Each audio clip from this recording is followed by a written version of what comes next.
नमस्कार भागवत प्रेमियों भाइयों बहन।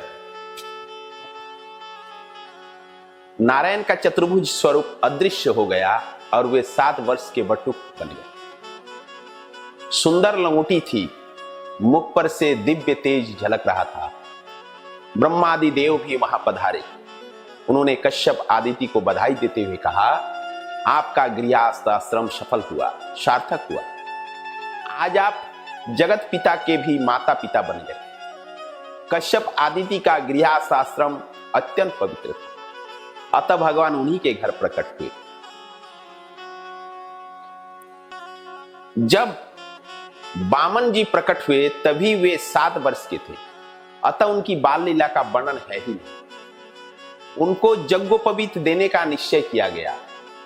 यज्ञोपवीत की क्रिया से ब्रह्म संबंध होता है। मंत्र दान करता हुआ पिता पुत्र से कहता है कि आज से वह अपना नहीं किंतु ईश्वर का हो गया। उस दिन माता के साथ उसका अंतिम भोजन कराया जाता है। इस पवित्र विधि के बाद पुत्र के माता पिता बनते हैं सूर्य नारायण और गायत्री देवी। जनो वेद विहित सेवा है, मैं नारायण का सेवक हूं। जनों में हर एक देव की स्थापना की गई है। आज के लोग यज्ञोपवीत संस्कार आदि को मानते नहीं हैं।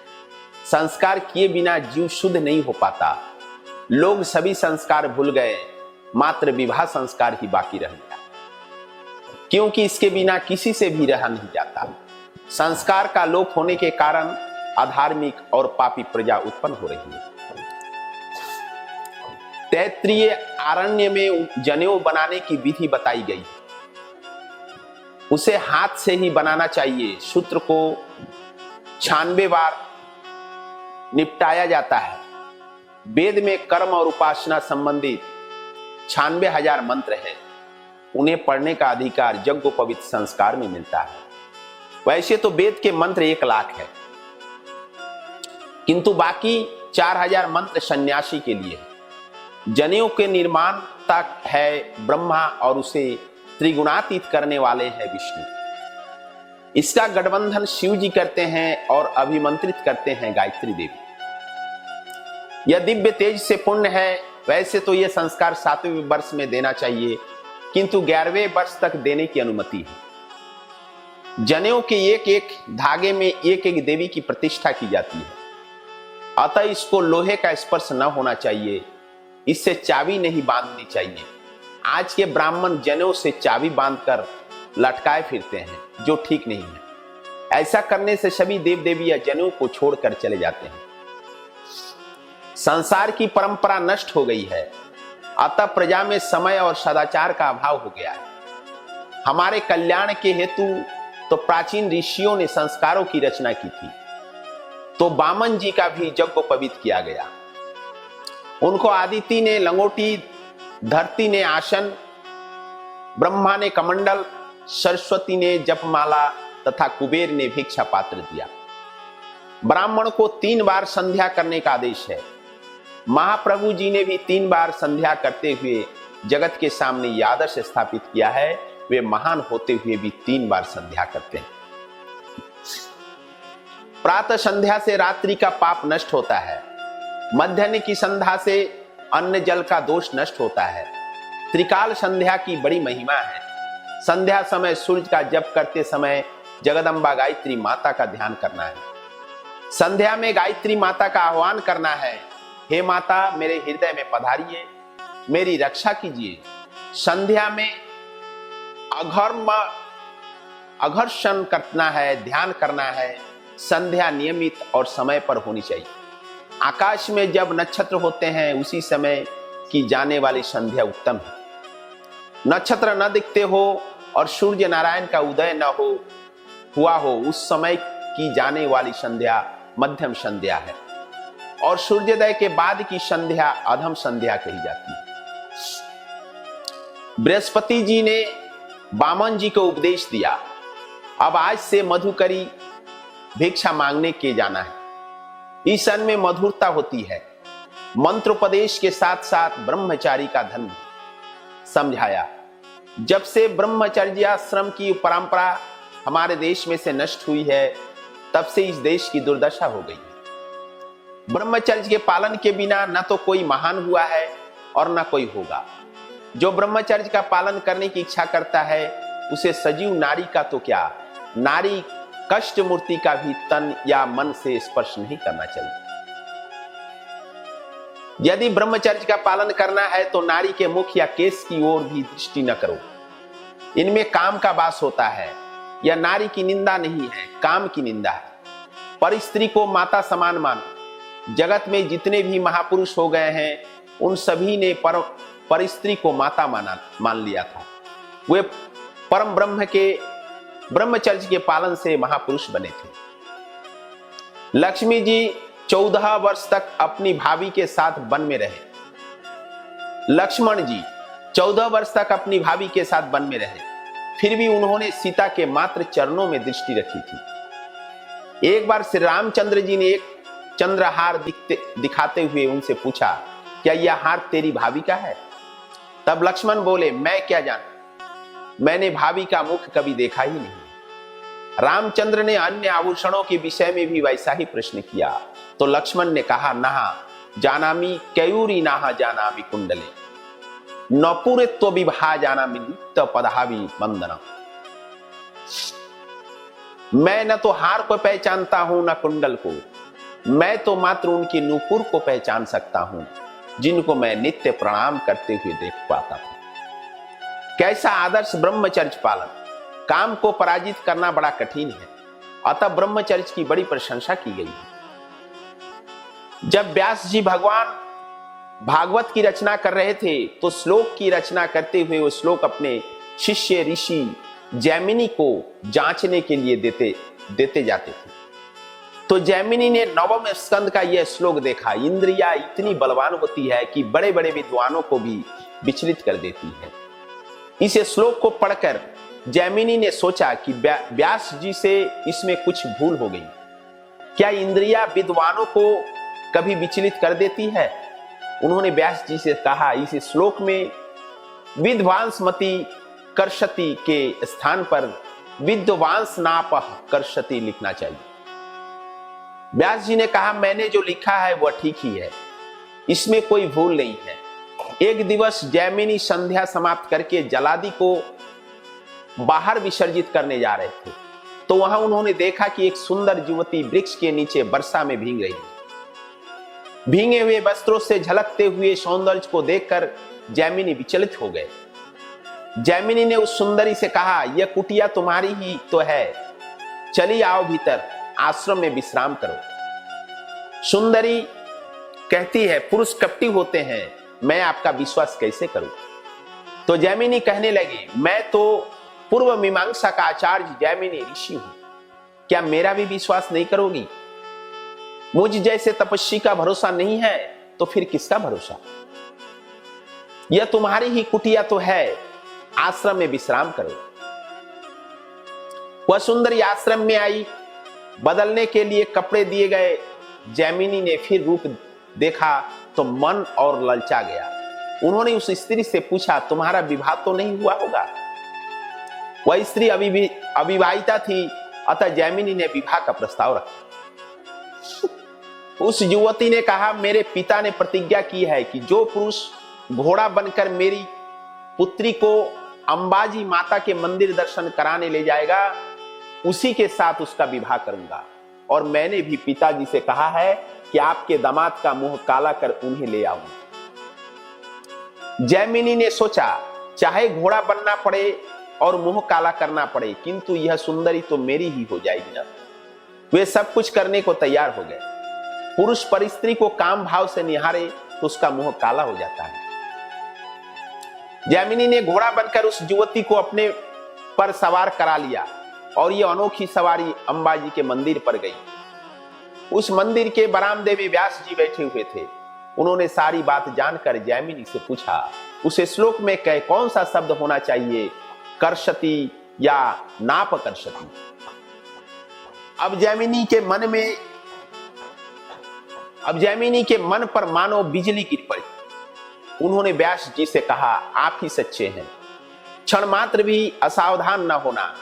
असावधान हो गए तो काम सिर पर चढ़ जाएगी। ज्ञानी होते हुए भी जैमिनी असावधान हो गए। उस सुंदरी ने विवाहिता अविवाहिता की चर्चा ही क्यों कि उन्होंने ऋषि का अवतार परोपकार के लिए होता है, अनावश्यक बातों की पूछताछ करने के लिए।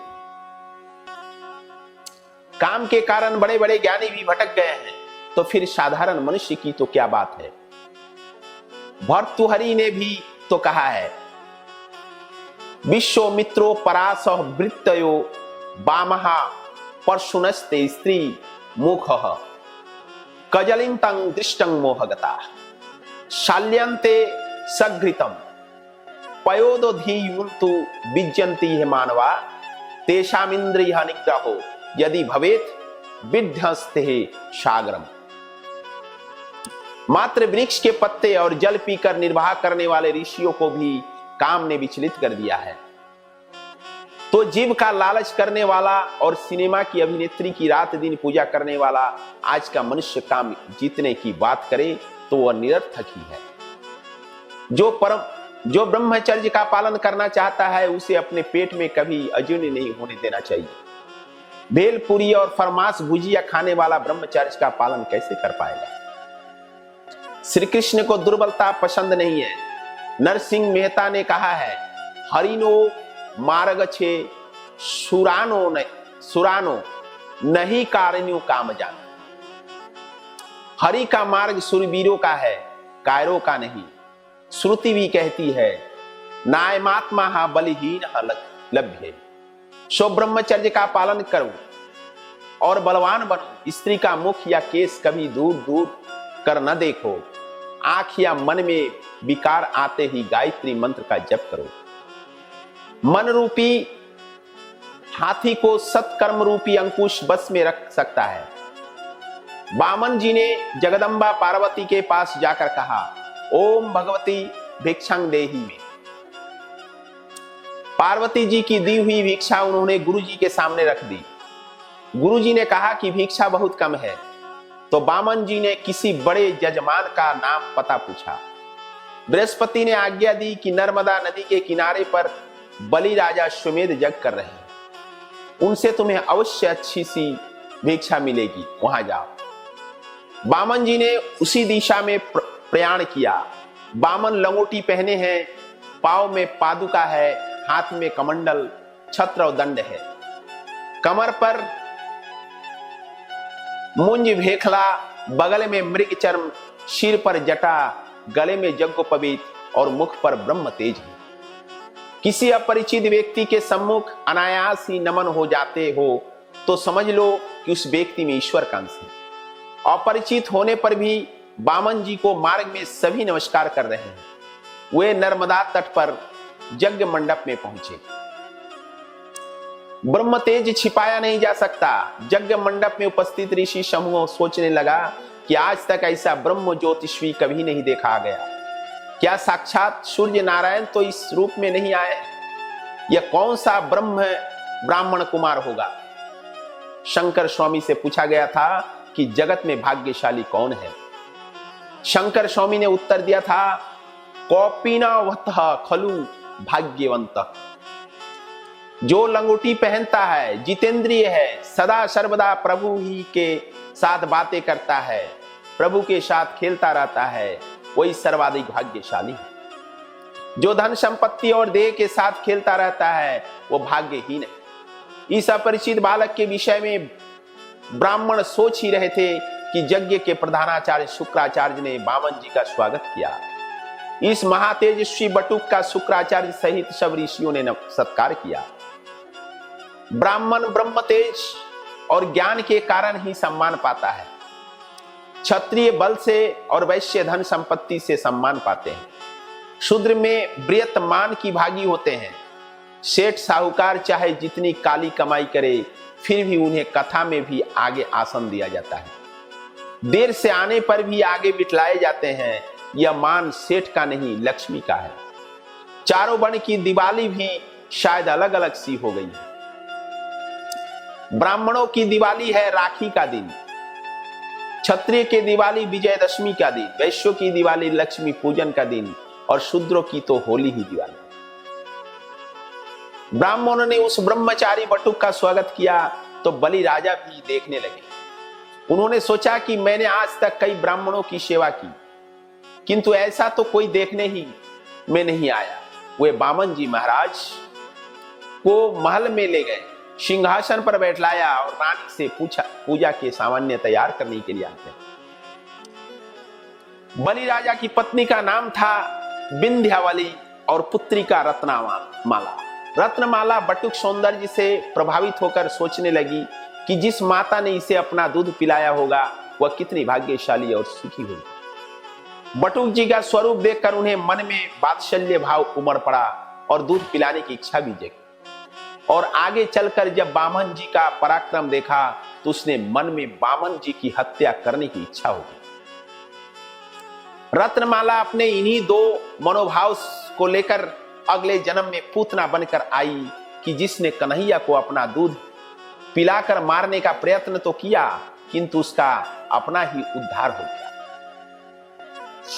बामन जी महाराज के चरणों पर विंध्यावली जलधारा डालने लगी। बलि राजा चरण धोने लगे और सभी ब्राह्मण पुरुष सूक्त का पाठ करने लगे। राजा चरण सेवा करते हुए कहने लगा, आप जैसे पवित्र ब्राह्मण का चरणोदक मिलने से मैं पवित्र हुआ और मेरे पितरों को भी सदगति मिल गई। मेरा यज्ञ सफल हो गया, आज मेरा कल्याण हो गया। मैं आपके चरणों में बार बार प्रणाम करता हूं। बड़े पुण्यशाली माता पिता को ही आप जैसा पुत्र रत्न प्राप्त हो सकता है।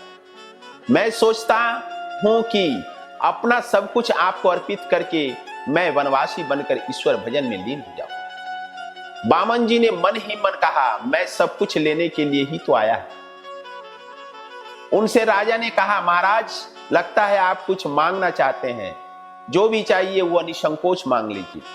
राजा गाय धन संपत्ति आदि जो मांगेंगे मैं दूंगा। बार बार बलि राजा ने यही प्रार्थना दोहराई। सुखदेव जी ने वर्णन करते हैं कि राजन अतिशय आनंद हुआ है। जिसके पास से कुछ मांगना चाहते हो उसके पितरों की प्रशंसा करो। आजकल तो उसकी पत्नी भी प्रशंसा करने से भी बहुत कुछ मिल जाता है। बामन जी भी बलि राजा के आगे प्रशंसा के पुष्प बिखरने लगे। आपके पिता महाप्रहलाद के समान महान भक्त न तो कोई हुआ और न कोई होगा।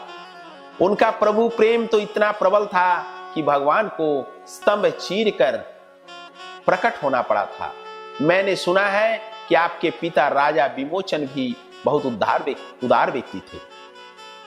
उनके पास इंद्र ब्राह्मण का स्वरूप लेकर आए और कहने लगे, राजन मेरी आयु अब समाप्त होने वाली पर आई है। मेरी मृत्यु से मेरी पत्नी विधवा हो जाएगी। अपने आयुष का मुझे दान दीजिए। दान मांगते हुए ब्राह्मण को निराश कैसे किया जा सकता था, तो अपने पिता ने अपने आयुष का भी दान कर दिया। आपके प्रतीतामह भी महान वीर थे। नमस्कार।